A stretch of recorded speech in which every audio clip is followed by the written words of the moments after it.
రెండు చేతులు ఎత్తి దేవునికి స్తోత్రం చెప్పండి. హల్లెలూయా. కొంచెం నవ్వండి. హల్లెలూయా, హల్లెలూయా, హల్లెలూయా. రెండు చేతులు ఎత్తే వరకు కూడా నేను ఆపను. హల్లెలూయా, హల్లెలూయా. పరిశుద్ధ గ్రంథమైన లేఖన భాగముల నుండి హెబ్రీయులకు రాసినటువంటి పత్రిక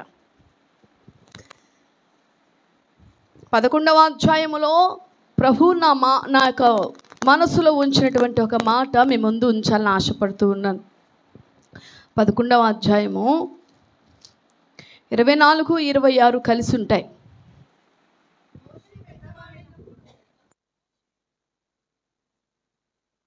వాడైనప్పుడు విశ్వాసమును బట్టి ఐగుప్తు ధనము కంటే క్రీస్తు విషయమైన నింద గొప్ప భాగ్యమని ఎంచుకొని అల్పకాలము పాప భోగము అనుభవించుట కంటే దేవుని ప్రజలతో శ్రమ అనుభవించుట యోచించి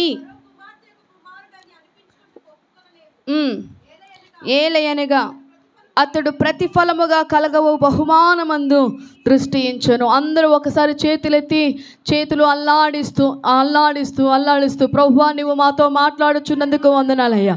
నోరు తెరిచి కాదేశు అరణ్యమును కదిలించగలిగిన నీ శక్తి గల మాటలు, వాడిగల నీ మాటలో జీవం ఉంది, శక్తి ఉంది, ఆదరణ ఉంది, నెమ్మది ఉంది. కనుక నీ శైలిలో నీ స్థాయిలో నీవు సింహాసనము నుండి నీ మాటకు విడుదల దయచేసి నీ వాక్కును పంపించి మాతో తేటగా మీరు మాట్లాడి మహిమ పొందమని యేసు నామములో అడుగుచున్నాము తండ్రి, ఆమేన్. చదువుకున్నటువంటి వాక్య భాగంలో ఒక 3 మాటలు అక్కడ స్పష్టంగా రాయబడ్డాయి. ఏమిటి ఆ మాటలు? మోషే పెద్దవాడైనప్పుడు విశ్వాసమును బట్టి. దేనిని బట్టి? ఇక్కడున్న మీకు అందరికీ ఒక పేరుంది. ఏమిటి ఆ పేరు నానా? విశ్వాసులు. విశ్వాసులలో ఏముండాలి? విశ్వాసమే కనబడాలి. అంతకు మించి ఏమి కూడా మనలో కనబడకూడదు. హల్లెలూయా, హల్లెలూయా.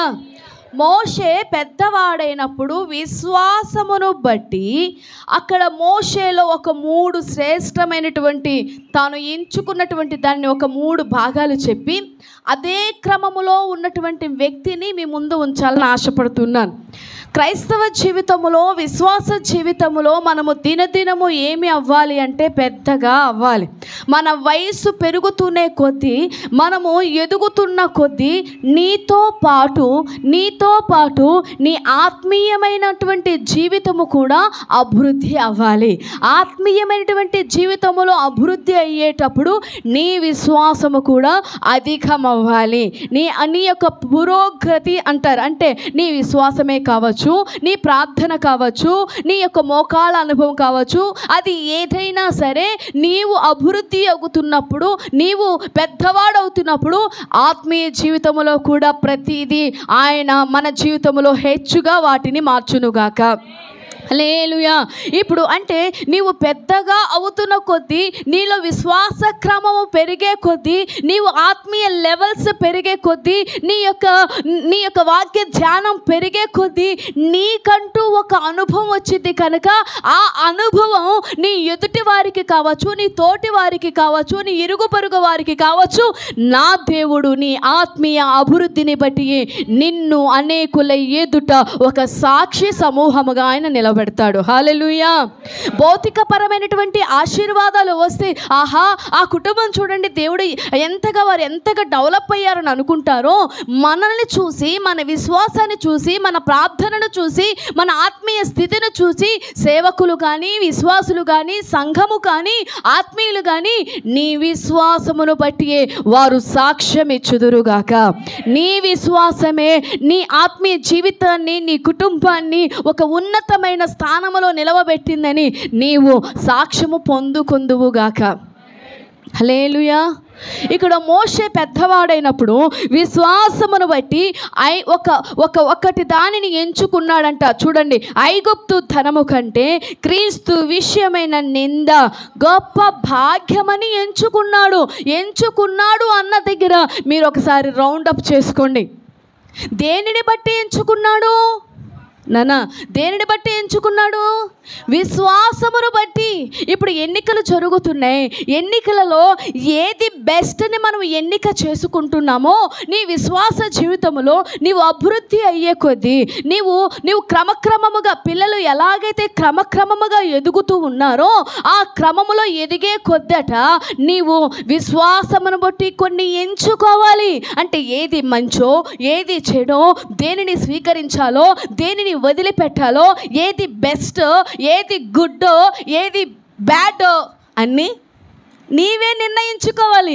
చిన్న పిల్లలకు కనుక ఇది తప్పు నానా అని ఇంకా నువ్వు పెద్దవాడైన తర్వాత కూడా చెప్పించుకునే స్థితిలోనికి నువ్వు రాకూడదు. దేవునికి స్తోత్రం చెప్పండి. హల్లెలూయా. ఇప్పుడు మోషే పెద్దవాడైనప్పుడట విశ్వాసమును బట్టి ఏమని ఎంచుకున్నాడు, ఏమని ఆయన ఎన్నుకున్నాడు అంటే క్రీస్తు విషయమైన గొప్ప నింద. ఎలా ఎంచుకున్నాడు దాన్ని? గొప్ప భాగ్యమని ఎంచుకున్నాడు. అంటే క్రీస్తు కొరకు నీకు నిందలు వస్తాయి, క్రీస్తు కొరకు నీకు అవమానాలు వస్తాయి, క్రీస్తు కొరకు నీకు ఎన్నో వస్తాయి. అయినా వస్తున్న వాటన్నిటిని బట్టి నీవు దానిని ఏమని స్వీకరించాలట? గొప్ప భాగ్యమని ఎంచుకోవాలట. నీవు ఎప్పుడు ఎంచుకోగలవు? విశ్వాసమును బట్టి క్రీస్తు విషయమైన నింద నాకు గొప్ప భాగ్యమే, నాకు గొప్ప వరమే, నాకు ఒక నింద వస్తుంది అంటే నేను దేవుని దృష్టిలో ఉన్నాను అని నువ్వు విశ్వాసమును బట్టి అర్థం చేసుకోగలిగితే ఆ నిందంతా కూడా దేవుడు నీ జీవితంలో గొప్ప భాగ్యవంతునిగా నా దేవుడు నేను తీర్చేస్తాడట. దేవునికి స్తోత్రం చెప్పండి. హల్లెలూయా.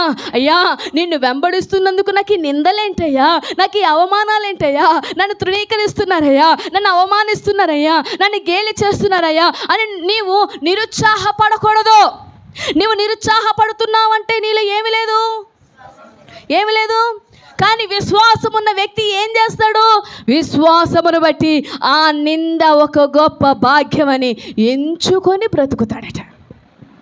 అర్థమైన వారు దేవునికి స్తోత్రం చెప్పండి. విశ్వాసమును బట్టి మాత్రమే ఆ ఎన్నిక జరిగిద్ది. ఇప్పుడు క్రీస్తు విషయమైన గొప్ప నింద భాగ్యమని ఎంచుకున్నటువంటి మోషే ఆ తర్వాత మనం చూస్తే ఏం జరిగిందట? అల్పకాల పాప భోగం అనుభవించుట కంటే దేవుని ప్రజలతో కలిసి శ్రమ అనుభవించుట మేలని యోచించడం అంటే ఆలోచించటం. ఇప్పుడు నిందా గొప్ప భాగ్యమని ఎంచుకున్నాడు మోషే. ఆ తర్వాత ఏమంటున్నాడు? దేవుని ప్రజలతో కలిసి శ్రమ అనుభవించుటమే నాకు మేలని తలంచుకున్నాడట మోషే. దేవునికి స్తోత్రం చెప్పండి. అందుకే ఫరో కుమారుడు అనిపించుకోవటానికి మోషే ఇష్టపడలేదు. కానీ దేవుని ప్రజలతో కొన్ని సంవత్సరాలు వారితో గడపడానికి, వారితో నడవటానికి, వారి కొరకు అద్భుతాలు చేయటానికి, వారి కొరకు ఆయన నిందలు పడటానికి శ్రమ అనుభవించటమే నాకు మేలని తలంచుకున్నటువంటి వాడే ఆ పాప భోగనంతటిని కూడా త్యజించి, విసర్జించి, వదిలిపెట్టి నా దేవుని ప్రజలతో శ్రమ నాకు మేలని యోచించుకున్నాడట. ఫస్ట్ వన్ ఏం చేశాడు? విశ్వాసమును బట్టి క్రీస్తు విషయమైన గొప్ప నింద భాగ్యమని ఎంచుకున్నాడు. రెండవదిగా దేవుని ప్రజలతో శ్రమ అనుభవించుట. మీరందరూ ఇక్కడ ఉన్నారా? మరి ఏం మాట్లాడట్లేదంటే క్రీస్తు విషయమైన గొప్ప నింద గొప్ప భాగ్యమని ఎంచుకున్నాడు. రెండవదిగా దేవుని ప్రజలతో శ్రమ అనుభవించుట మేలని యోచించాడు. ఆ తర్వాత ఎందుకు చేశాడు ఈ రెండు? ఎందుకు ఎంచుకున్నాడు, ఎందుకు యోచించాడు అంటే ప్రతిఫలముగా పరలోకమందు కలుగు బహుమానం మీద ఆయన దృష్టి ఉంచాడు కనుకనే. దేవునికి స్తోత్రం చెప్పండి. ఇప్పుడు నాతో పాటు చెప్పండి. ఎంచుకొని, యోచించి, దృష్టి ఉంచి. మళ్ళీ చెప్పండి. ఎంచుకొని, యోచించి, దృష్టించి. మరలా చెప్పండి. ఎంచుకొని, యోచించి, దృష్టించి. అంటే ఇప్పుడు నీ విశ్వాస జీవితంలో నువ్వు రక్షించబడి ఎన్ని దినములైందో నాకు తెలియదు, ఎన్ని సంవత్సరాలైందో నాకు తెలియదు. నీ విశ్వాసమును బట్టి నీ జీవితంలో ఏమని ఎంచుకున్నావు, ఏమని యోచించుకున్నావు, దేని మీద దృష్టి పెట్టావు? ఒక్కసారి మీ అంతటా మీరు ఆత్మ పరిశీలన చేసుకోండి. మోషే గారి గురించి ఒక చిన్న ఉదాహరణ మీ ముందు ఉంచాను. క్రీస్తు విషయమైన నింద గొప్ప భాగ్యమని ఎంచుకున్నాడు. దేవుని ప్రజలతో శ్రమ అనుభవించుట మేలని యోచించాడు. ప్రతిఫలముగా కలగబోవు బహుమానమునందు దృష్టి ఉంచాడు. కనుకనే మోషేతో దేవుడు ఆయన ఎదుట ముఖాముఖిగా మాట్లాడుతూ తన యొక్క మందిరమును దేవుడు మోషే ద్వారా కట్టించుకున్నాడు. దేవునికి స్తోత్రం చెప్పండి. ఇదే కోణములో ఒక వ్యక్తి ఉన్నాడు. ఈ దినమున ఆ వ్యక్తిని మేము ముందు ఉంచాలని ఆశపడుతూ ఉన్నాను. చూడండి, ఎజ్రా గ్రంథము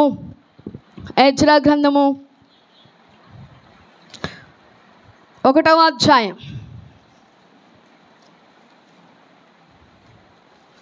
తెలుసా ఎక్కడుందో?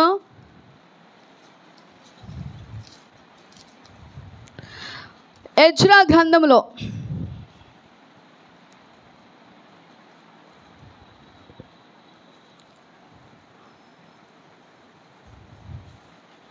తీశారు అందరూ? 1 నుంచి 5 వచనాలు. ఇప్పుడు అదంతా చదివితే చాలా టైం పట్టిద్ది కనుక నేను చెప్పుతాను, మీరందరూ అలానే తీసుంచండి. దేవునికి స్తోత్రం చెప్పండి. హల్లెలూయా, హల్లెలూయా. సొలొమోను గారు కట్టించినటువంటి దేవాలయాన్ని నా వైపు చూడండి. ఇక సొలొమోను గారు కట్టించినటువంటి ఆలయాన్ని, మందిరాన్ని నెబుకద్నెజరు రాజు దాన్ని నేలమట్టం చేసేస్తాడు. నేలమట్టం చేసేసి దాని ప్రాకారములన్నిటిని కూడా పడగొట్టి వేసి, నెబుకద్నెజరు యొక్క కాలములో యూదా గోత్రపు వారిని, బెన్యామీను యొక్క గోత్రపు వారిని, ఈ 2 గోత్రపు ప్రజలను, ఇశ్రాయేలు ప్రజలను నెబుకద్నెజరు రాజు బబులోను దేశానికి చెరగా తీసుకుని వెళ్ళిపోతాడు. ఎన్ని సంవత్సరాలు అంటే 70 సంవత్సరాలు. ఎన్ని సంవత్సరాలు? 70 సంవత్సరాలు నెబుకద్నెజరు రాజు మరలా దేవుని యొక్క ప్రజలను చెరగా కొనిపోయి తీసుకుని వెళ్ళినప్పుడు ఈ 70 సంవత్సరాలు కూడా ఇశ్రాయేలు ప్రజలు బబులోను దేశంలోనే నివాసయోగ్యముగా ఉంటారు. అలా చెరగొట్టబడి తీసుకుని వెళ్ళినటువంటి వారిలో దానియేలు ఉన్నాడు. షద్రకు, మెషక్, అబేద్నెగో వారు కూడా అందులో ఉన్నారు. ఎవరెవరు ఉన్నారు? దానియేలు ఉన్నాడు, షద్రకు, మెషక్, అబేద్నెగో వారు కూడా ఉన్నారు. వీరందరూ ఎక్కడికి చెరపట్టబడి తీసుకెళ్ళిపోయారు? బబులోను దేశానికి. బబులోను దేశంలో ఈ నెబుకద్నెజరు రాజు వీరిని 70 సంవత్సరాలు బానిసత్వముగా చెరగా బంధించబడి ఉంచినప్పుడు దానియేలును తీసుకుని వెళ్ళినప్పుడు ఇంచుమించు 15 లేదా 16 సంవత్సరాలు. ఇప్పుడు 70 సంవత్సరాల వరకు కూడా ఈ ఇశ్రాయేలు ప్రజలు బబులోనే చెరగా ఉన్నప్పుడు, అక్కడే బంధించబడి ఉన్నప్పుడు దేవుడు యిర్మీయా ప్రవక్త ద్వారా మరల తన ప్రజలను 70 సంవత్సరాల తరువాత విడిపిస్తానని దానియేలు యిర్మీయా ద్వారా పలికించబడినటువంటి మాటలను అక్కడ బబులోను దేశంలో వీరందరూ కూడా చదువుతూ ఉంటారు. వారు దానిని దృష్టిలో పెట్టుకొని దేవుణ్ణి ఆరాధిస్తూ ఉంటారు. ఆ క్రమములో ఇప్పుడు 15 సంవత్సరాలప్పుడు తీసుకుని వెళ్ళిపోయినటువంటి దానియేలుకి 70 సంవత్సరాల తరువాత ఎంత వయసు వచ్చి ఉంటుంది? ఇప్పుడు ఎంతమంది అయితే చెర పట్టుకొని వెళ్ళిపోయారో దేవుడు యిర్మీయా ద్వారా మరలా ప్రత్యక్షమై దేవుని యొక్క వాక్కు ప్రవచనం ద్వారా ఎలాగైనా తన ప్రజలను ఆయన 70 సంవత్సరాల తర్వాత విడిపించబడతాడని, వారు తిరిగి మరలా యెరూషలేముకు వెళతారని, దేవుని వారు ఆరాధించుకుంటారని ఎవరో ఒకరు దేవుని ద్వారా ప్రేరేపించి వారి ద్వారా వారిని విడిపి నమ్మకంతో, నిరీక్షణతో ఈ ఇశ్రాయేలు ప్రజలందరూ కూడా కనిపెట్టుకుంటూ ఉంటారు. దేవునికి స్తోత్రం. హల్లెలూయా, హల్లెలూయా. ఆ క్రమములో 70 సంవత్సరాలలో బయలుదేరిన వారందరూ కూడా బబులోను దేశంలో 70 సంవత్సరాల తర్వాత సజీవులుగా ఉన్నారంటారా? ఎంతమంది చనిపోయారో, ఎంతమంది పుట్టారో, ఎంతమంది రాలిపోయారో, తిరిగి మరల వారిలో ఇక ఎంతమంది శేషము మిగిలి ఉందో మనకైతే తెలియదు. కానీ ఇర్మియా ద్వారా ప్రవచించబడిన ప్రవచన వాక్యం ఇదిగో ఎజ్రా గ్రంథములో 1వ అధ్యాయములో పారసీక దేశపు రాజైన కోరేషు ఏలుబడిలో దేవుడు అన్యుడైనటువంటి కోరేషు మనసును రేపాడట. దేవునికి స్తోత్రం చెప్పండి. నెబుకద్నెజరు రాజేమో చెరగా దేవుని ప్రజలను బబులోనులో బంధించాడు. ఒక అన్యుడైనటువంటి రాజు మనసును దేవుడు, ఎందుకంటే రాజుల హృదయాలు ఎవరి స్వాధీనంలో ఉన్నాయి? ఎవరి స్వాధీనంలో ఉన్నాయి? దేవుని యొక్క స్వాధీనంలో ఉన్నాయి. కనుక ఒక కోరేషు యొక్క మనసును దేవుడు ప్రేరేపించి అన్యుడైనటువంటి కోరేషుతో ప్రభు మాట్లాడుతూ ఇదిగో ఆ దేవుడు కోరేషుతో ఏమని మాట్లాడాడో, ఏమని ఆయన దాని వాక్కును ప్రత్యక్షపరిచాడో, ఏమని మందిరము గురించి చెప్పాడో, బబులోను దేశంలో 70 సంవత్సరాలు మూలుగుతూ వారు విసుగు చెందుతూ మొర్ర పెడుతూ ఉన్న ఆ ప్రజల యొక్క బాధను దేవుడు చూసినటువంటి వాడే ఒక అన్యుడైనటువంటి కోరేషును దేవుడు ప్రేరేపించాడట. దేవునికి స్తోత్రం చెప్పండి. హల్లెలూయా. అలాగూ ప్రేరేపించిన తర్వాత దేవుడట కోరేషుతో మాట్లాడుతున్నాడట. ఏమని చూడండి, పారసీక దేశపు రాజైన కోరేషు ఆజ్ఞాపించినది ఏమనగా, ఆకాశమందలి దేవుడని యెహోవా లోకమందున్న సకల జనం నా వశము చేసి యూదా దేశమందున యెరూషలేములో తమకు మందిరమును కట్టించమని నాకు ఆజ్ఞ ఇచ్చి ఉన్నాడు. కనుక కావున మీలో ఎవరు ఆయన జనులై ఉన్నారో వారు యూదా దేశమందున్న యెరూషలేమునకు బయలుదేరి యెరూషలేములోని దేవుని మందిరమును ఇశ్రాయేలు యెహోవా కట్టవలను. వారి దేవుడు వారికి తోడై. దేవునికి స్తోత్రం చెప్పండి. హల్లెలూయా, హల్లెలూయా, హల్లెలూయా. ఈ పారసీక దేశపు రాజు అయినటువంటి కోరేషుతో దేవుడు మాట్లాడి ఇర్మియా ద్వారా పలకబడిన వాక్యమును నెరవేర్చుటకు దేవుడు కోరేషు మనసును దేవుడు ప్రేరేపించాడు.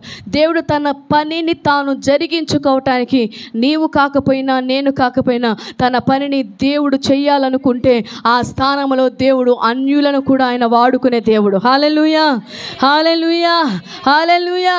నీవు మౌనముగా ఉన్నా, నేను మౌనముగా ఉన్నా, దేవుడు మౌనముగా ఉండేవాడు కాదు. ఆయన తన పని తను జరిగించుకోవటానికి దేవుడు అన్యుల హృదయాలను కూడా ప్రేరేపించబడతాడు అని అనటానికి కారణం ఈ యొక్క కోరేషే ముఖ్యం. దేవునికి మహిమ కలుగును గాక. హల్లెలూయా. ఇప్పుడు ఈ దేవుడు ఈ కోరేషు ద్వారా పలకబడినటువంటి మాటను విని ఇశ్రాయేలు ప్రజలు బబులోను దేశములో నుండి యెరూషలేమునకు వెళ్ళుటకు ప్రయాణమయ్యారు. ప్రయాణమైనటువంటి వారి సంఖ్య 50,000 మంది, ఇంచుమించుగా 50,000 మంది. 1వ అధ్యాయం అంతా కూడా వారి యొక్క ప్రయాణం. 2వ అధ్యాయంలో ఎంతమంది బయలుదేరి వచ్చారో వారి సంఖ్య అక్కడ రాయబడి ఉంటుంది. 3వ అధ్యాయంలో దేవుని మందిరాన్ని కట్టించడానికి ప్రారంభం. 4వ అధ్యాయంలో ఆటంకాలు. దేవునికి స్తోత్రం చెప్పండి. ఇలాంటి సిచ్యువేషన్ మధ్యలో దేవుడు నెబుకద్నెజరు రాజు చెరగా తీసుకొని పోయినటువంటి వారిలో ఒక వ్యక్తి లేడు. ఆ 70 సంవత్సరాల కాలంలో ఆ బబులోను దేశంలో ఒక వ్యక్తి పుట్టాడు. ఈ వ్యక్తి బబులోను దేశంలోనే పుట్టాడు, కానీ బబులోను దేశంలోనే జీవించాడు, కానీ తన పితరులతో సాంగత్యము చేస్తూ ఉన్నాడు. కానీ బబులోను దేశంలో ఎన్నో విగ్రహారాధనకు సంబంధించిన దైవాలు ఉన్నవి. కానీ వాటి వైపు చూడక, వాటిని ఎంచుకొనక, వాటిని తిరస్కరించి, వాటి వైపు దృష్టి మళ్లించకుండగా ఏది మంచిదో, ఏది నిజమైన దేవుడో, ఎవరు నిజమైన ఆరాధికులో యోచించినటువంటి వాడే పొందబోవు బహుమానము కొరకు ఈ గ్రంథములో ఒక వ్యక్తి దృష్టి ఉంచాడు. అతడే జెరుబ్బాబెలు. దేవునికి స్తోత్రం చెప్పండి. 2 చేతులెత్తి దేవునికి స్తోత్రం చెప్పచ్చుగా, నోరు తెరవచ్చు కదా. హల్లెలూయా, హల్లెలూయా. నీ చెల్లి కానీ, నీ అన్న కానీ, నీ తమ్ముడు కానీ నీ కాని దేశంలో ఉండి వేరొక దేశంలో ఉంటే తిరిగి మరల నీ దేశానికి రమ్మంటే వస్తారు వాళ్ళు అని తలకాయ ఊపొద్దు, నోటితో చెప్పాలి. వస్తారా? ఎందుకు రారు?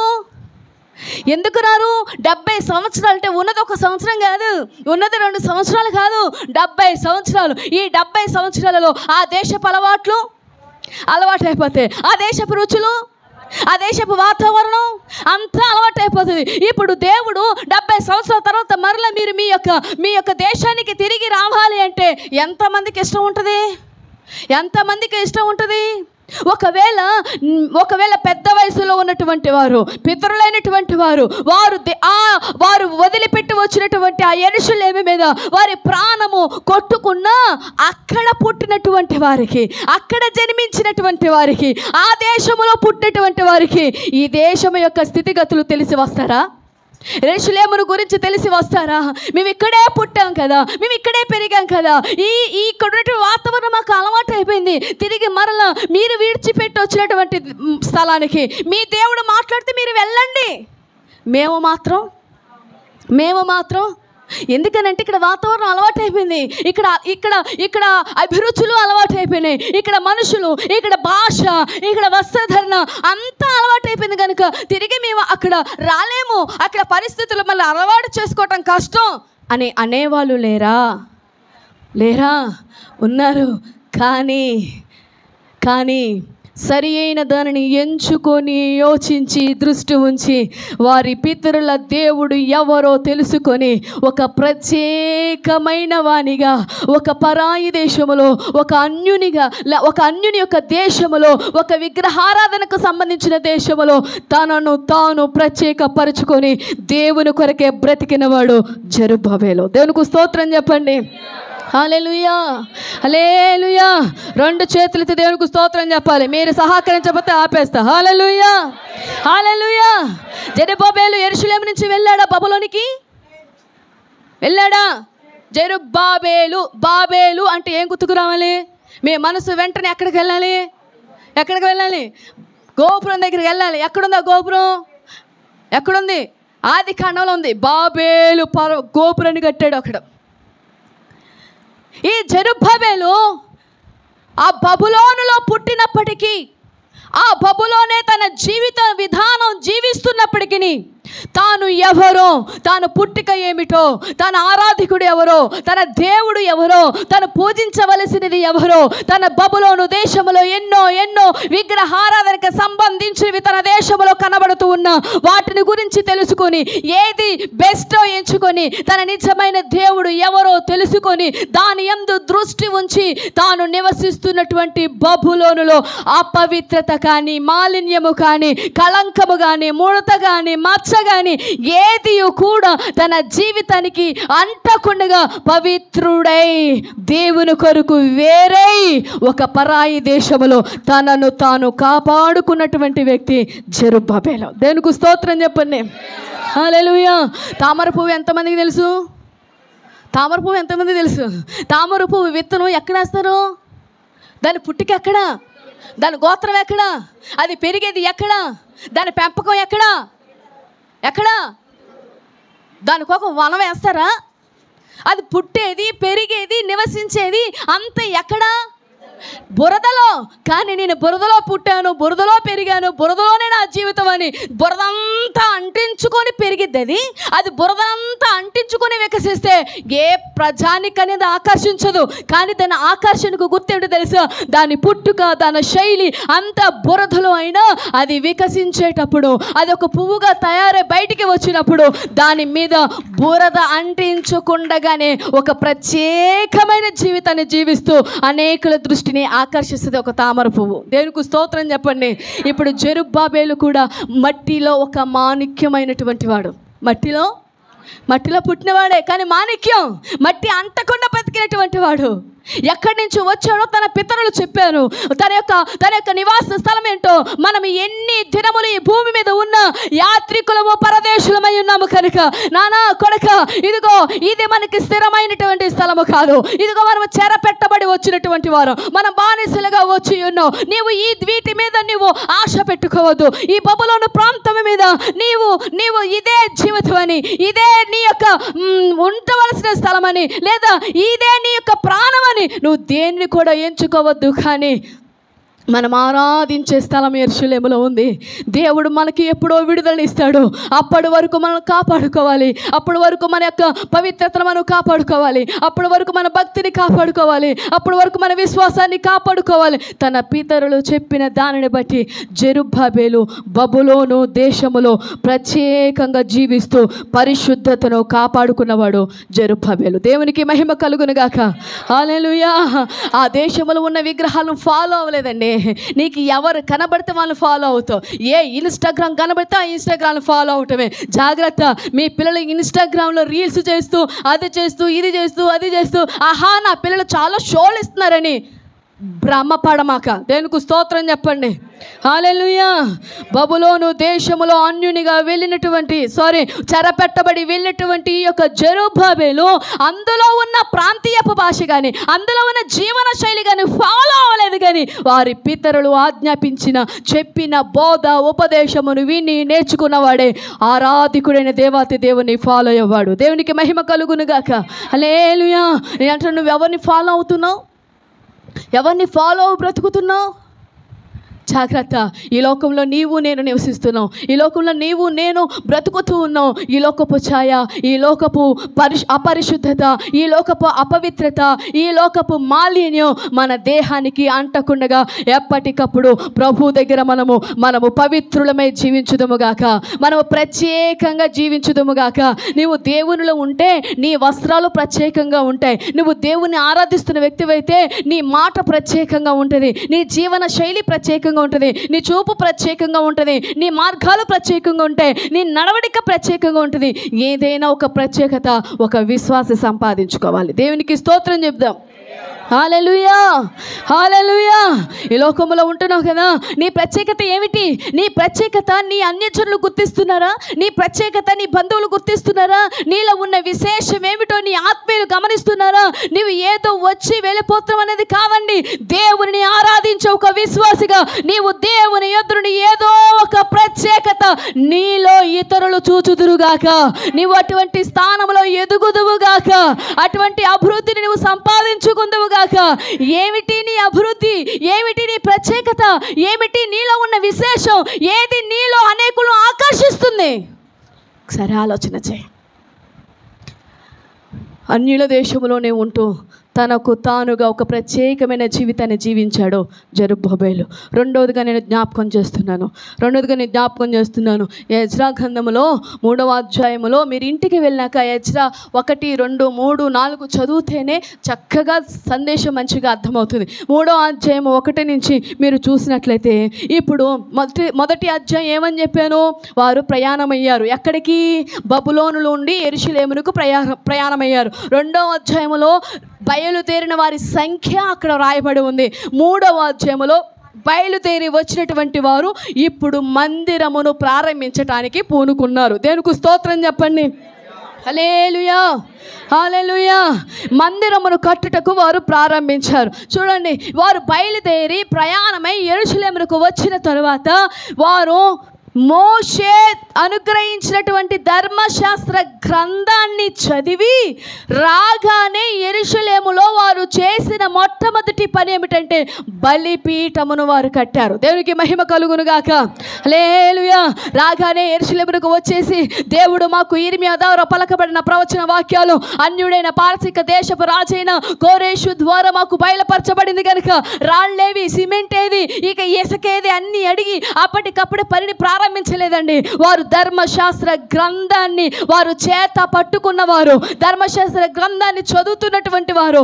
మోషే ఏ కట్టడలు నియమించాడో, మోషే ఏ నిబంధనలు రాశాడో, దేవుని వాక్యం మోషే ద్వారా ఏమి వ్రాయించి ఉందో స్పష్టంగా జెరుబ్బాబెలు చక్కగా దాన్ని గ్రహించినవాడు, దాన్ని చదివినవాడు, దాన్ని ధ్యానించినవాడు. దేవునికి మహిమ కలుగును గాక. బబులోనులో లేవంటారా? గ్రంథాలు లేవా? ఈ లోకంలో ఎన్నో గ్రంథాలు ఉన్నాయి. కానీ ఏ గ్రంథానికి లేనటువంటి ఒక ప్రత్యేకమైనటువంటి పేరు దేవుడు పరిశుద్ధ గ్రంథమైన బైబిల్ కానీ లిఖించాడు. దేవునికి మహిమ కలుగును గాక. ఏ గ్రంథానికైనా ఇది పరిశుద్ధత కలిగినది అని లిఖించబడిందా? బబులోనులో ఉన్న ఏ గ్రంథానికైనా రాయబడి ఉందా? కానీ మనం ఆరాధిస్తున్నటువంటి దేవుడు, మనము పూజిస్తున్నటువంటి దేవుడు, ఆయన మనకు ప్రేమతో అనుగ్రహించిన ఈ లేఖ నీవు సరిగ్గా చదవగలిగితే నీవు ఎలా నడవాలో, ఎలా మాట్లాడాలో, నీవు ఎలా జీవించాలో, నీ ప్రవర్తన ఎలా ఉండబోతుందో, రాబో దినములో నీకు ఏమి జరగబోతుందో ముందుగానే దేవుడు నీకు స్పష్టంగా తెలియచేసిన గ్రంథం ఈ పరిశుద్ధ గ్రంథం. హల్లెలూయా, హల్లెలూయా. ఎంతమంది దీన్ని ధ్యానిస్తున్నారు, ఎంతమంది దీన్ని చదువుతున్నారు, ఎంతమంది ఇందులో ఉన్న విషయాలను నువ్వు గమనించగలుగుతున్నావు, ఇందులో గ్రహించగలుగుతున్నావు. ఇందులో ఏదైనా ఒక మెసేజ్ వస్తే టింగ్ మనం మోగితే చాలు, ఫోన్ ముట్టుకోకుండా, ఫోన్ చూడకుండా ఉండగలుగుతాం మనం. చదివినటువంటి న్యూస్ పేపర్నే ఉదయం ఒకసారి, మధ్యాహ్నం ఒకసారి, సాయంత్రం ఒకసారి, పడుకోలో ఒకసారి, ఎన్నిసార్లు అటు ఇటు ఇటు అటు తిప్పి తిప్పి తిప్పి తిప్పి మార్చి చదువుతున్నావే. దేవుడు నీ కొరకు ప్రాణమును పెట్టి రక్తమును దారపోసి నీ కొరకు ఆయన ప్రేమతో రచించిన ఈ ప్రేమ లేఖ నువ్వు ఎన్నిసార్లు తెరిచి చూడగలుగుతున్నావు, ఎన్నిసార్లు తెరిచి దీన్ని ధ్యానం చేస్తున్నావు, ఎన్నిసార్లు దీనిని నువ్వు చదవగలుగుతున్నావు, ఎన్నిసార్లు దీన్ని అర్థం చేసుకోగలుగుతున్నావు. నీ కొరకు ఆయన ఏమి రాసి ఉంచాడో, నీకేమి జరగబోతుందో, నీ పట్ల ఆయన చిత్తం ఏమిటో, నీ పట్ల ఆయన ప్రణాళిక ఏమిటో, ఆయన ఇందులో ఏమి సిద్ధపరిచి ఉన్నాడో నువ్వు తెరిచి చూస్తేనే కదా నీకు అర్థమయ్యేది. ఆదివారం వస్తే తిరిగి ఆదివారం వరకే మనకి అది, మిగతా రోజుల్లో దాన్ని పట్టుకునే పని లేదు, మిగతా రోజుల్లో దాన్ని ధ్యానించేది లేదు, మిగతా రోజుల్లో దాన్ని మనం చదివేది లేదు. బలిపీఠం కట్టాలని అప్పటికప్పుడే జెరుబ్బాబెలుకు తెలిసిందా? ముందుగానే బబులోను దేశములో అంతమంది పూజింపబడుతున్న వారు బబులోను దేశములో ఉన్న దేవుడు తనకు ప్రేమతో అనుగ్రహించిన, మోషే ద్వారా అనుగ్రహించిన ధర్మశాస్త్ర గ్రంథం అంతటినీ కూడా చక్కగా చదివి యెరూషలేమునకు రాగానే ఆయన బలిపీఠమును కట్టాడట. దేవునికి స్తోత్రం చెప్పండి. హల్లెలూయా. నీ బలిపీఠం నువ్వే కట్టుకోవాలి, నువ్వే కట్టుకోవాలి. నీ బలిపీఠాన్ని నువ్వు సరి చేసుకుంటూ ఉండాలి. ఎప్పటికప్పుడు ప్రార్థనలో పడిపోతున్నావేమో, విశ్వాసంలో పడిపోతున్నావేమో, ఉపవాస జారాగాల్లో పడిపోతున్నావేమో, మోకాళ్ళ స్థితిలో వేయుటలో పడిపోతున్నావేమో, దేవుని దగ్గర పదే పదే కనిపించే విషయంలో నువ్వు పడిపోతున్నావేమో, దేవునికి దూరం అయిపోతున్నావో, నీ రాళ్ళను నీవే సరి చేసుకుంటూ నీ బలిపీఠము నీవే కట్టుకుంటే ఆ బలిపీఠము మీద దేవుని యొక్క మహిమ దిగి వస్తుంది. చప్పట్లు కొట్టి ప్రభునామని మహిమపరచచ్చు కదా. హల్లెలూయా. అర్థం కావటం లేదా? ఇక్కడే ఉన్నారా? దేవుని వాక్యం అర్థమవుతుందా? తనది కాని దేశములో కూడా జెరుబ్బాబెలు ఎలా బ్రతికాడు? ప్రత్యేకంగా బ్రతికాడు. నువ్వు నేను ఈ భూమి మీద స్థిరముగా ఏమి ఉండిపోము. ఈ భూమి మీద నీవు నేను యాత్రికులము, పరదేశులమై ఉన్నాము. మన ప్రయాణం ఎక్కడికి? అక్కడికి నీవు చేరే అంతవరకు ఈ భూమి మీద నీవు నీ వ్యక్తిగత జీవితం నువ్వు ఎలా ఉంచుకోవాలి? పరిశుద్ధంగా ఉండాలి, ప్రత్యేకంగా ఉండాలి. దేవునికి మహిమ కలుగును గాక. హల్లెలూయా, హల్లెలూయా. ఇప్పుడు పిలువబడినటువంటి ఈ జెరుబ్బాబెలు ధర్మశాస్త్ర గ్రంథాన్ని చదువుటలో అతడు ఆసక్తి కలిగిన వాడే దేవుని కొరకు బలిపీఠమును కట్టాడు, దేవుని కొరకు బలి అర్పణ దహన బలిని అర్పించాడు. దేవుని మహిమ దిగి వచ్చేంత వరకు కూడా అక్కడ ఆయన బలిపీఠమును కడుతూ అనేకులకు సహకారిగా ఉన్నాడు జెరుబ్బాబెలు. దేవునికి మహిమ కలుగును గాక. హల్లెలూయా. మందిరములు కట్టాలి అని అంటే నేను ఈ మందిరం గురించి మాట్లాడట్లేదండి, నేను ఈ మందిరాల గురించి మాట్లాడట్లేదు. పడిపోతున్నటువంటి వారు ఎంతోమంది ఉండగా, ఎంతోమంది నశించిపోతుండగా అగ్నిలో లాగినట్లుగా నీవే ప్రతి వారిని బలిపీఠములు కట్టి దేవుని మందిరములోనికి తీసుకొని రావాలని చెప్తున్నాను. దేవునికి మహిమ కలుగును గాక. నీ బలిపీఠం నువ్వే కాపాడుకోవాలి, నీ బలిపీఠం నీవే కట్టుకోవాలి. నీవు దేవుడు నీకు ఇలాంటి ఆధిక్యతనిచ్చాడు కనుక ఈ ధన్యత అర్హత లేని వారు ఎంతోమంది వారు కూలిపోతుండగా, పడిపోతుండగా వారి బలిపీఠములు నీవే కట్టుదువుగాక. ఆ కృపని దేవుడు నీకు అనుగ్రహించునుగాక. అనేకుల హృదయాలు నీవు కట్టుదువుగాక. అనేకుల హృదయాలు దేవుని మందిరముగా నీవు మార్చుదువుగాక. హల్లెలూయా, హల్లెలూయా, హల్లెలూయా. కట్టండి, బలిపీఠాలు కట్టండి. ఒక ఎల్ఐసి చేసేవాడు ఎవరు కనపడితే వాళ్ళకి ఏం చెప్తాడు? కట్టండి, కట్టండి, కట్టండి, కట్టండి అని చెప్తాడు.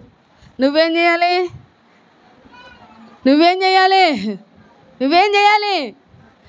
దండం పెడతా. డ్వాక్రా గ్రూప్లో ఉన్న వాళ్ళు ఏం చేస్తారు? లోన్ తీసుకోండి, లోన్ తీసుకోండి, లోన్ తీసుకోండి అంటారు. నానా మన పని ఏంటి?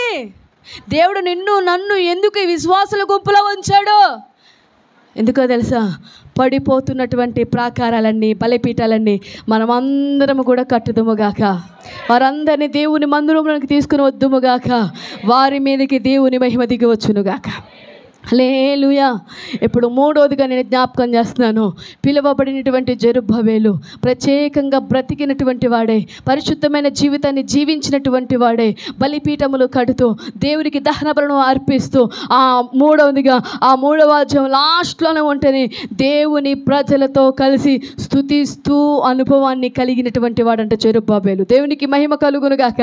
అసలు ఆ మూడవ అధ్యాయం చివరిలో ఒక్కసారి మీరు చూస్తే లాస్ట్ వచనంలో వారు స్తుతిస్తూ పునాది వేసేటప్పుడట ప్రజలు ఇంతకు ముందు వేసినటువంటి పునాది కంటే కూడా ఇప్పుడు మందిరానికి వేస్తున్న పునాదిని బట్టి వారు గొప్ప శబ్దముతో కేకలు వేస్తూ ప్రభుని స్తుతిస్తున్నారట. హల్లెలూయా, హల్లెలూయా. మీరు చూడండి, ఆ మూడవ అధ్యాయంలో లాస్ట్లో ఉంటుంది సంతోషముతో. చూడండి 12వ వచనములో, మునపటి మందిరమును చూచిన యాజకులలోను లేవీలలోను కుటుంబ ప్రధానులను వృద్ధులైన అనేకులు ఇప్పుడు వేయబడిన ఈ మందిరం యొక్క పునాదును చూచి గొప్ప శబ్దముతో ఏడ్చి, అయితే మరి అనేకులు సంతోషముతో బహుగా అరిచిరట. ఏది సంతోష శబ్దమో ఏది దుఃఖ శబ్దమో జనులు తెలుసుకొనలేక గొప్ప ధ్వని చేసినందున ఆ శబ్దము బహు దూరము వినబడిందట. చప్పట్లు కొడుతూ ప్రభు నామాన్ని కనపరచుదాం. స్తోత్రమయ్యా, స్తోత్రం, స్తోత్రం.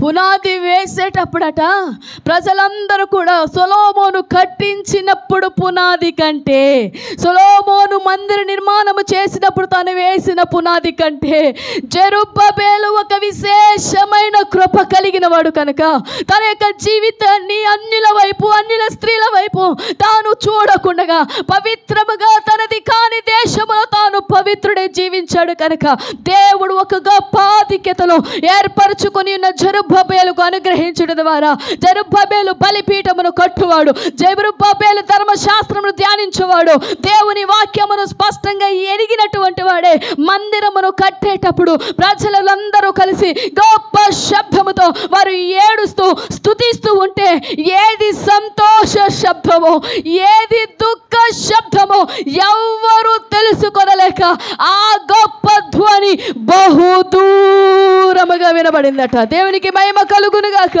ఈ దినమున నువ్వు ఎలా స్తుతిస్తున్నావు? నీలో నువ్వే స్తుతించుకుంటావు, నీలో నీవే మాట్లాడుకుంటావు, నీలో నీవే లోపల లోపల. నేను అంటున్నాను, ప్రజలందరూ కలిసి ఒక గొప్ప శబ్దము దేవునికి వినబడగలిగితే, అక్కడ గడప కొమ్ముల పునాదులు ఆధారపడితే నీ శబ్దము విని, నీ స్తుతి కేకలు విని నా దేవుడు అక్కడ ఉండకుండా నీ ఎదుటకు ఆయన దిగి వచ్చే దేవుడు. హల్లెలూయా, హల్లెలూయా, హల్లెలూయా. త్రోవ ప్రక్కన ఉన్నటువంటి గుడ్డివాడు ఎలా వేశాడు కేక? ఆపివేయమని అందరూ కూడా అతని ఆటంకపరిచిన మరి ఎక్కువగా కేకలు వేస్తూ దేవుని స్తుతించాడట. స్తుతించే అనుభవం కలిగిన వారు కేకలు వేయకుండా ఉండలేరు. స్తుతించే అనుభవం కలిగిన వారు ఆగమన్నా ఆగేవారు కాదు. స్తుతించే అనుభవం ఉన్నటువంటి వారు దేవుడు దిగి వచ్చే వరకు గొప్ప శబ్దంతో వారు కేకలు వేస్తారు. ఇంత చెప్పుతున్నా ఏమన్నా కేకలు ఎత్తున్నారా మీరు?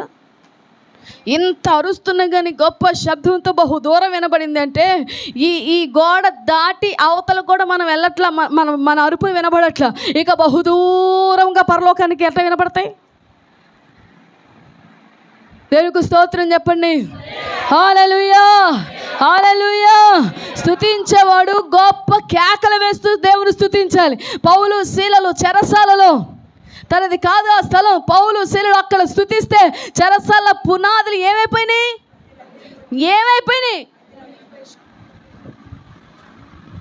అదిరిపోయినాయి. మీకు అయ్యగారే కరెక్ట్. ఏమైనాయి? నువ్వు కూర్చున్న స్థలం అదురుతుందా? ఇప్పుడు నువ్వు కూర్చున్న కుర్చీ నీ కేకకి ఏమన్నా అటు ఇటు జరుగుతున్నట్టు అనిపించిందా? మీ కూర్చున్న స్థలం ఏమన్నా కంపించినట్టు? భూకంపం వస్తే కానీ నువ్వు స్తుతి కేకలు వేస్తే నువ్వు కూర్చున్న స్థలం కంపించే విధముగా నువ్వు స్తుతి కేకలు వేయగలిగితే నా దేవుడు సింహాసనం మీద నుండి లేచి నీ మధ్యలోనికి దిగి వచ్చి నీ స్తుతి కేకలు విని నీ పట్ల ఆగిపోయిన ప్రతి విధమైన కార్యాలు ఆయన నేరుగా నీ కొరకు ఆయన చేయగలరు. మహిమ ఆయనకు కలుగునుగాక. హల్లెలూయా, హల్లెలూయా. పౌలు శీలలు అదే చేశారు కాబట్టి ప్రభు వారి మధ్యలోకి దిగి వచ్చాడు. నువ్వు ఎలాగో స్తుతి కేకలు వేస్తున్నావు. నాకు అది చాలా చాలా దుఃఖం అనిపించింది. వారు పునాది వేస్తుంటే ఎందుకు ఏడ్చారంటారు? 70 సంవత్సరాలు వారు దేవుని మందిరాన్ని చూడలేదు. 70 సంవత్సరాలు దేవుని మందిరంలో అడుగు పెట్టలేదు.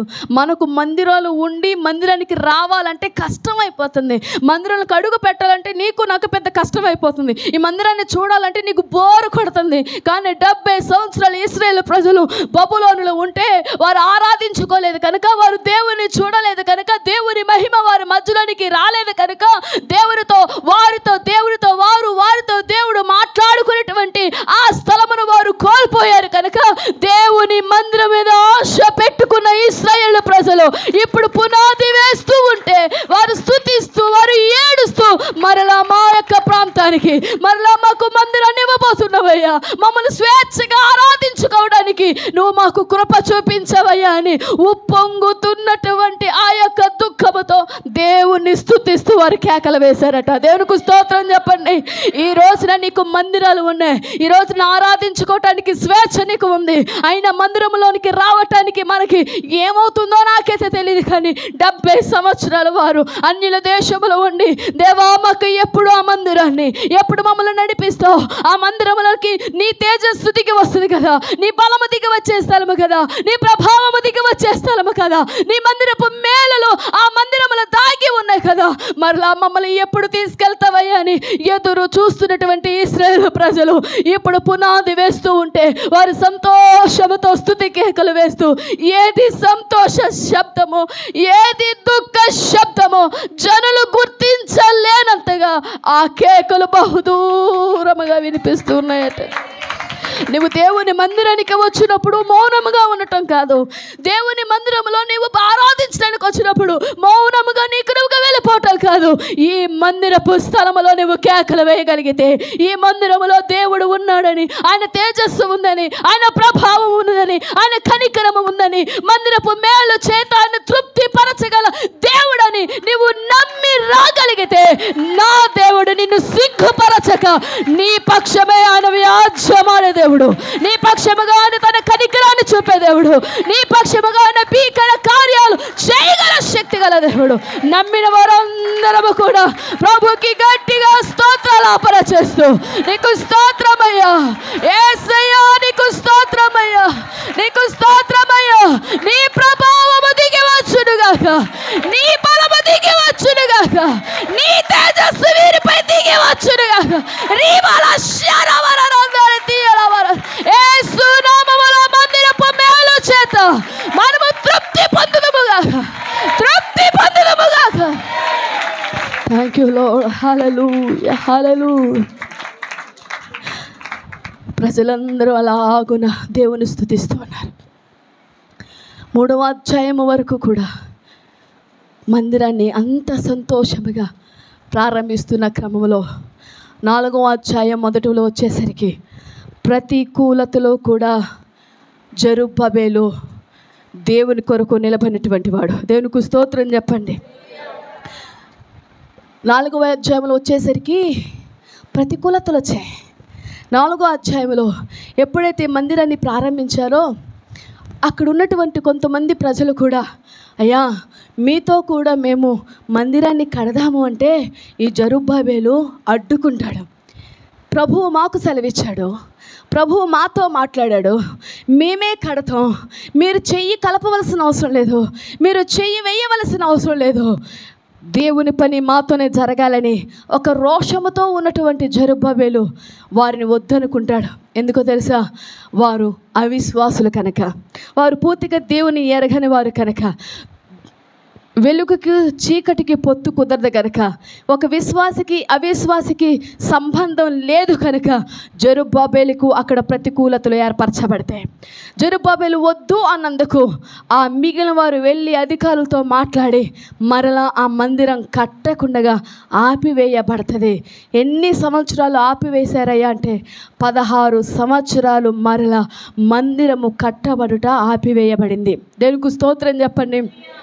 ఎందుకు ఈ మాట చెప్తున్నాను అంటే, నీ జీవితంలో నీవు నీ మందిరాన్ని కట్టుకునేటప్పుడు, నీ బలిపీఠము కట్టుకునేటప్పుడు, ఎదుటివారిని దేవుని ఎదుకు నడిపించే క్రమంలో, ఎదుటివారి యొక్క హృదయాలను కట్టేటువంటి సమయంలో నీకు ఖచ్చితంగా ప్రతికూలతలు ఏర్పడతాయి. నువ్వు ఒక వ్యక్తికి స్వార్థ ప్రకటించేటప్పుడు, ఒక వ్యక్తికి నువ్వు బోధను చెప్పుతూ ఉన్నప్పుడు, ఒక వ్యక్తికి దేవుని యొద్దకు నడిపించాలని ఆ రోషముతో దేవుని మాటలు చెప్పే క్రమంలో నీకు ఏదైనా ప్రతికూలతలు రాస్తాయి, ఏదైనా ఆటంకాలు వస్తాయి. నేను అంటున్నాను, ఆటంకాల మధ్యలో కూడా నువ్వు ప్రభువు కొరకు నిలవబడాలి అంటున్నాను. దేవునికి స్తోత్రం చెప్పండి.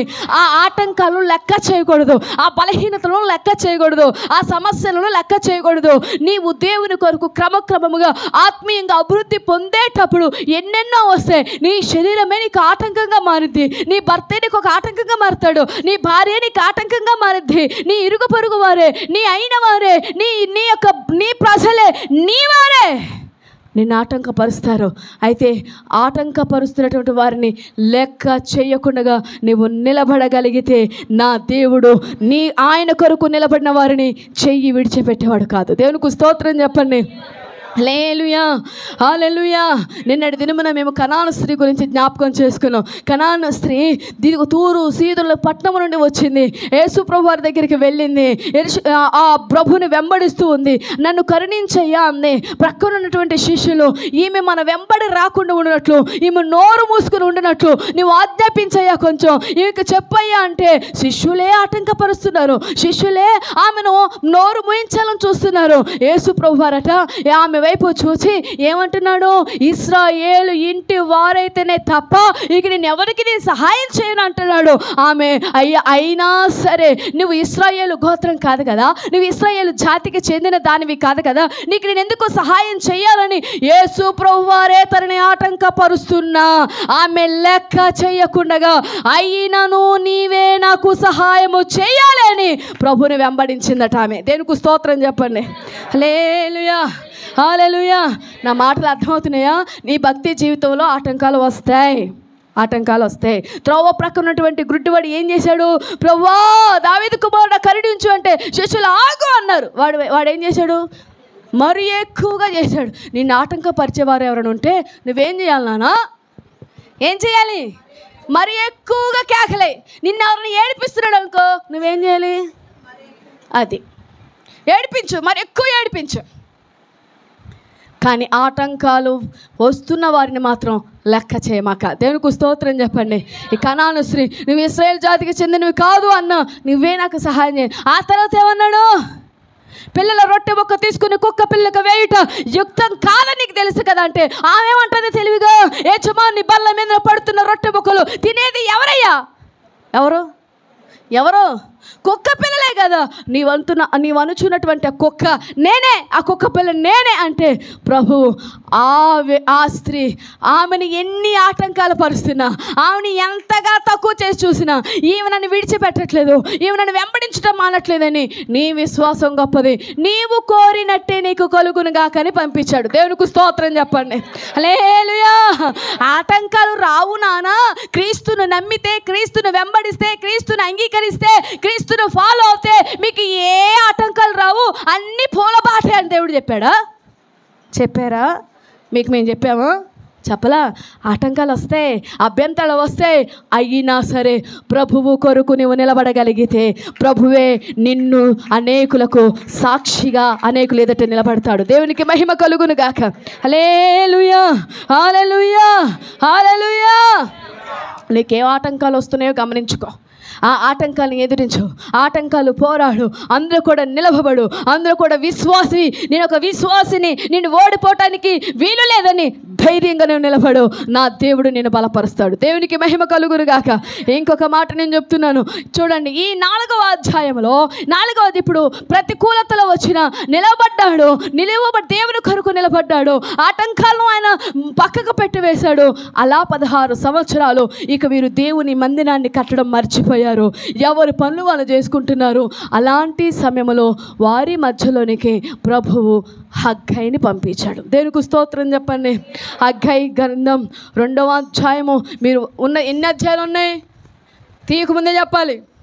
ఎన్ని అధ్యాయాలు ఉన్నాయి? 3 2 అధ్యాయాలు ఉన్నాయి.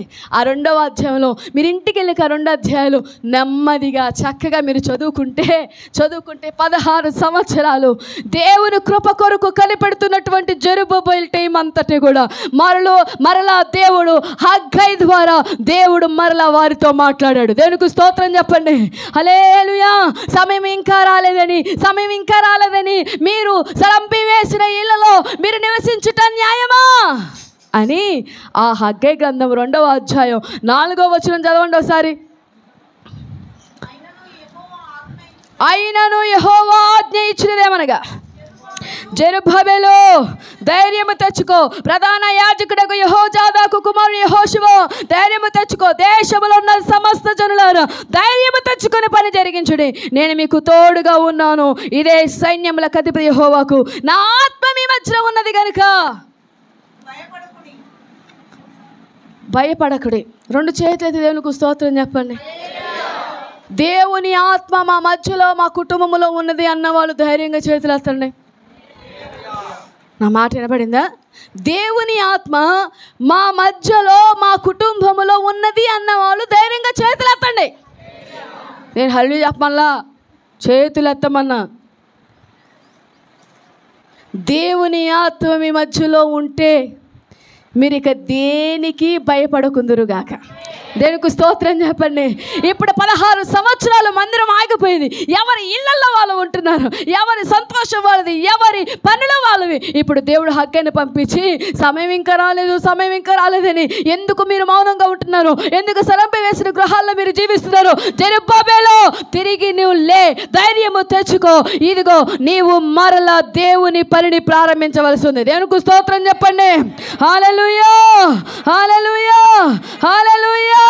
సైన్యములకు అధిపతి అయిన దేవుడు చెప్పుచున్నటువంటి మాట, నా ఆత్మ మీ మధ్యన ఉన్నది కనుక నీవు మరలా ధైర్యము తెచ్చుకొని నేను నీకు తోడే ఉన్నాను కనుక మందిరమును మరలా ఈ మహిమతో నేను నింపబోచున్నాను. దేనికి మహిమ కలుగును గాక.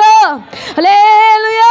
కడవరి మందిరం యొక్క మహిమ కంటే, మునుపటి మందిరం యొక్క మహిమ కంటే ఈ మందిరములో దేవుని యొక్క మహిమ అధికముగా నిలవబోతుంది కనుక ఈ స్థలములో నేను సమాధానమును ఉంచబోతున్నాను కనుక లే జెరుబ్బయలు ధైర్యము తెచ్చుకొని మందిరపు పని కానిచో. దేవునికి స్తోత్రం చెప్పండి. హల్లెలూయా. ఎవరో ఆటంకపరచువారు వచ్చారని, ఎవరో నిరుత్సాహపరచేవారు వచ్చారని, నేనెందుకు మందిరానికి వెళ్ళాలని నీవు మౌనంగా ఇళ్ళలో ఉండటం కాదు నాన్న. దేవుని కొరకు నిలబడితే నా దేవుడు అంటున్నాడు, నా ఆత్మ మీ మధ్య ఉన్నది కనుక ధైర్యం తెచ్చుకో. దేవునికి స్తోత్రం చెప్పండి. హల్లెలూయా. నీవే ఆ పని చెయ్యాలని ప్రభువు పూనుకుంటే కనుక నీ ద్వారానే ఆ పనిని ముగించాలని నా దేవుని యొక్క లక్ష్యమే అయితే నా దేవుడు నిన్ను ఎలాగైనా బలపరుస్తాడు, నా దేవుడు నిన్ను ఎలాగైనా నేను ప్రేరేపిస్తాడు, నా దేవుడు ఎలాగైనా తన ఆత్మని నీ మధ్య ఉంచుతాడు. నిన్నే దేవుని కొరకు ఒక పనికి వచ్చే పాత్రగా ఆయన నిలబెట్టుకుంటాడు. హల్లెలూయా, హల్లెలూయా. ఎంత ఆశ్చర్యం అండి. ఇంతకుముందు ఏమన్నా సొలొమోను మందిరానికి వెళ్ళాడా జెరుబ్బయలు? ఇంతకుముందు ఎలాగ ఆరాధించాలో జెరుబ్బయలుకి తెలుసా? ఇంతకుముందు దేవుని మహిమను చూచినవాడా? కానీ కేవలం దేవుని వాక్యాన్ని చదువుట ద్వారా, ఆ ధర్మశాస్త్ర గ్రంథములో పితరులు చెప్పిన దానిని బట్టి జెరుబ్బయలు ఏమి ఎంచుకున్నాడో, దేనిని యోచించాడో, దేని మీద తన దృష్టిని ఉంచాడో పొందబోవు బహుమానము కొరకు జెరుబ్బయలు దేవుని కొరకు రోషంగా బతికాడు. హల్లెలూయా, హల్లెలూయా. ఇప్పుడు మందిరపు పనిని ప్రారంభించారు. ప్రక్కనే ఉన్న జకర్యా గ్రంథానికి వస్తే 4వ అధ్యాయములో 6-7 చూడండి. శక్తి చేత కాదు, బలము చేత కాదు, నా ఆత్మ ద్వారానే ఇది జరుగునని మరలా దేవుడు జకర్యా ద్వారా మరలా దేవుడు ప్రేరేపిస్తున్నాడు. నానా, నీ శక్తి చేత కాదయ్యా, నీ బలము చేత కాదు, దేవుని ఆత్మ ద్వారానే దేవుడు తన పనిని ముగిస్తాడు. దేవునికి స్తోత్రం చెప్పండి. ఎవరు ఇచ్చినా ఇవ్వకపోయినా ఇక్కడ దేవుని సమాధానం, దేవుని ఆత్మ, ఆయన ప్రసన్నత ఉంటుంది కనుక దేవుడు తన బలము చేతనే, తన ఆత్మ ద్వారానే సమస్తమును దేవుడు జరిగిస్తాడు. దేవునికి స్తోత్రం చెప్పండి. ఓ గొప్ప పర్వతమా, జెరుబ్బబెలును అడ్డగించుటకు నువ్వు ఏ పాటిదానవు, చదును భూమిగా నీవు మారిపోదువుగాక, చదును భూమిగా నీవు మారిపోదువుగాక. నేను అంటున్నాను, ఏ ప్రతికూలతలను ఎదుట ఉన్నాయో, ఏది గొప్ప పర్వతం నువ్వు అనుకుంటున్నావో దానిని ఎవడు తీసివేయలేడు. అదే నీకు ఆటంకమని నువ్వు భ్రమలో ఉంటే ఈ దినమున నా దేవుని ఆత్మ చెప్పుతుంది, నీ ఎదుట ఉన్న ఏ గొప్ప పర్వతమునైనా నా దేవుడు చదును భూమిగా మార్చబోతున్నాడు, చదును భూమిగా మార్చబోతున్నాడు. విశ్వసిస్తే చప్పట్లు కొడుతూ, నమ్మితే దేవుని మహిమపరుస్తూ, గొప్ప పర్వతములన్నిటినీ, ఆటంకముగా ఉన్న వాటన్నిటినీ నా దేవుడు చదును భూమిగా మార్చునుగాక, నా దేవుడు చదును భూమిగా మార్చునుగాక. హల్లెలూయా, హల్లెలూయా, హల్లెలూయా. దేవుడు జరుబబోతున్నాడు, నీ ఎదుట ఏది నిలబడలేదు. ఆటంకంగా ఉన్న ప్రతిదాన్ని చదును భూమిగా మారుస్తున్నారా, చదును భూమిగా మారుస్తున్నాను. ఇక నిన్ను అడ్డుకునే వాళ్ళు ఉండరు, నిన్ను ఎదిరించే వాళ్ళు ఉండరు, నిన్ను ఆటంకపరిచే వాళ్ళు ఉండరు. ధైర్యముతో నీకు నేను చెబుతున్నాను, ధైర్యము తెచ్చుకో. జెరుబ్బయలు, నా ఆత్మ నీ మధ్య ఉన్నది, నా ఆత్మ నీ మధ్య ఉన్నది కనుక నువ్వు భయపడనే వద్దు. హల్లెలూయా, హల్లెలూయా.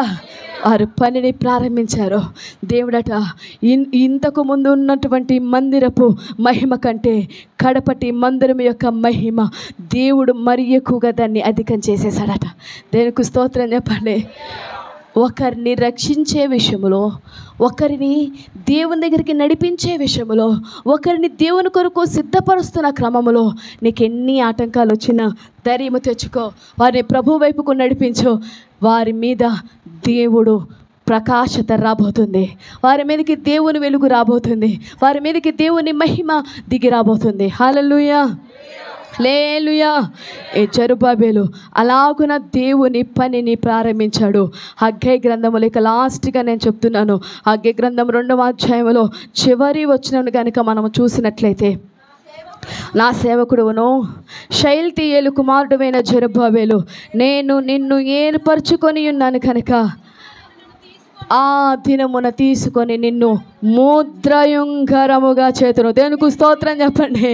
హగ్గై ద్వారా, జకర్యా ద్వారా బలపరచబడిన జెరుబ్బయలు తన చేత గుండు నూలు చేత పట్టుకున్నవాడే మందిరమును కట్ట ప్రారంభించిన తర్వాత దేవుడు అంటున్నాడు, జెరుబ్బయలు నువ్వు నా కొరకు నిలబడ్డావు కనుక ఎన్ని ఆటంకాలు వచ్చినా, అవమానాలు వచ్చినా, నీవే ఎందుకు కట్టాలి అని అంటున్నా, నీవే ఎందుకు పని చేయాలి అన్నా, నువ్వే ఎందుకు పరిచర్యకి వెళ్ళాలని అన్నా, జెరుబ్బయలు వాటన్నిటిని లెక్క చేయకుండా దేవుని కొరకు రోషంగా బ్రతికాడు కనుక అతని చేతిలో గుండు నూలు చేత పట్టుకున్నవాడే మందిరపు పనిని ప్రారంభించాడు, కట్టాడు, ముగించాడు. జెరుబ్బయలుతో దేవుడు అంటున్నాడు, నా సేవకుడువైన జెరుబ్బయలు నేనే నిన్ను ఏర్పరచుకొని ఉన్నాను. దేవునికి స్తోత్రం చెప్పండి. మనల్ని ఎవరో ఏర్పరచుకుంటే రాలేదు, ఎవరో పిలుచుకుంటే రాలేదు. దేవుని పిలుపు, దేవుని ఏర్పాటు నీలో, నాలో, మన అందరిలో ఉంది కనుకనే ఈ దినం మనము దేవుణ్ణి గణపరుస్తున్నాం, స్తుతిస్తున్నాం కనుక జెరుబ్బయలుతో అంటున్నాడు, నువ్వు నా పనిని ముగిస్తున్నావు కనుక నీవు ముద్ర ఉంగరముగా నీవు నా కొరకు నీవు నిలబడబోతున్నావు. దేనికి స్తోత్రం చెప్పండి. ఆ దినమున నేను నిన్ను తీసుకొని ముద్ర ఉంగరముగా చేస్తాను. రాజరికానికి గుర్తు ఉంగరం, అధికారానికి గుర్తు ఉంగరం. యెహో అక్కడ చూడండి, మీరు చదువుకుంటే తన తాత అయినటువంటి చేతికి ఉన్న ఉంగరాన్ని ప్రభువు తీసివేసి, మీరు ఈ 2వ అధ్యాయం చదువుకోండి. తన మనుమడైనటువంటి జెరుబ్బాబేలు చేతికి, అంటే సౌలు చేతి నుండి సింహాసనాన్ని దేవుడు ఎలాగైతే తొలగించి దావీదు చేతికి దేవుడు అప్పగించాడో, ఇక్కడ కూడా ప్రభువు రాజరికాన్ని దేవుడు జెరుబ్బాబేలుకు అప్పగించాడు. నేను ఒక మాట చెప్తున్నాను, చివరిగా ఒక మాట చెప్తున్నాను. ఓ విశ్వాసి, ఓ దైవ జనాంగమా, దేవుని కొరకు నిన్ను నీవే ప్రత్యేకంగా ఏర్పరచుకుంటే, ప్రత్యేకంగా నిలిచి ఉంటే, నీ దేహాన్ని నీ యొక్క ఆత్మను నువ్వు పరిశుద్ధంగా కాపాడుకు ఉంటే, దేవుని కొరకు నువ్వు నిలబడగలిగితే, దేవుని కొరకు నువ్వు ప్రాణార్పణముగా పోయబడగలిగితే, ప్రతికూలతలు కూడా దేవుని కొరకు నువ్వు స్తుతించగలిగితే, పడిపోతున్న బలిపీఠాలు కట్టుతూ అనేకులు దేవుని వైపుకు నడిపించగలిగితే, అనేకుల కొరకు నువ్వు సాక్షిగా నిలబడగలిగితే, నా దేవుడు నిన్ను ఒక ముద్ర ఉంగరముగా చేయనుద్దేశించి ఉన్నాడు కనుక, రాజరికాన్ని, అధికారాన్ని ప్రభువు నీకు ఇవ్వబోతున్నాడు కనుక, నీ విశ్వాస జీవితం ఎలా ఉందో, నీ భక్తి జీవితం ఎలా ఉందో, మోషే పెద్దవాడైనప్పుడు ఏది క్రీస్తు కొరకు గొప్ప భాగ్యం, నింద గొప్ప భాగ్యం అని ఎంచుకొని ప్రజలతో కలిసి శ్రమ అనుభవించుట యోచించి పొందబో బహుమానమే దృష్టి ఉంచాడు, జెరుబ్బాబేలు కూడా అలానే ఒక బబులోను దేశంలో జీవించాడు, బ్రతికాడు, దేవుని కొరకు ఆయన నిలబడ్డాడు. జెరుబ్బాబేలు దేవుడు ఒక ముద్ర ఉంగరముగా చేసి ఉన్నాడు. దేవుని ఏర్పాటులో ఉన్నావు, దేవుని ఎన్నికలో ఉన్నావు, దేవుని యొక్క సంకల్పంలో ఉన్నావు, దేవుని యొక్క ఉద్దేశంలో ఉన్నావు. నీ ఒక పనికిరాని పాత్రని అనుకోవద్దు. నా దేవుడు నిన్ను పనికొచ్చే పాత్రగా చేయబోతున్నాడు, ఒక ముద్ర ఉంగరముగా చేయబోతున్నాడు. నీ ద్వారా నువ్వు దేవుని కొరకు నిలబడితే ఆయన తన ఆత్మ ద్వారా నీ ద్వారా గొప్ప కార్యాలను చేయబోతున్నాడు. నువ్వు సిద్ధముగా ఉంటే నీ ఎదుట గొప్ప పర్వతం ఏదైనా ఆయన చదును భూమిగా చేయబోతున్నాడు. ఆయన ఆత్మ మీ మధ్య ఉన్నది. అందరం లేచి నిలబడదాం.